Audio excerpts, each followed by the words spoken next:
તમે બધા ભારતનું ભવિષ્ય, કોઈ વ્યસન તરફ ન જતા, કોઈ દૂષણ તરફ ન જતા. અહીંયા તો ધર્મનું વાતાવરણ, વ્યસન તરફ જવાની કોઈ વાત છે જ નહીં. અને એક જે તમે શ્રી રામની જય જયકાર બોલાવી, જેટલું ધર્મમાં રુચિ એટલી તમારી દેશમાં પણ રુચિ હોય. એટલે એક વખત ભારત માતા કી એવી જય બોલાવો કે મને એમ થઈ જાય કે આ બાળકોમાં ધર્મ સાથે સાથે દેશભક્તિ પણ ઠાઈ ઠાઈ ભરવામાં આવી છે. કારણ કે દેશથી મોટું બીજું કાંઈ હોતું નથી. એટલે એકવાર અને પછી મને એમ થાય કે ના હવે બાળકોને એક અંદર ઉતરું. ભારત માતા કી, ભારત માતા કી, વંદે વંદે.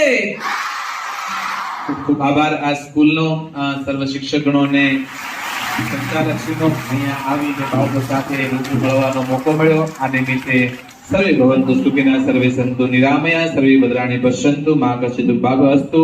જય હિન્દ, જય જય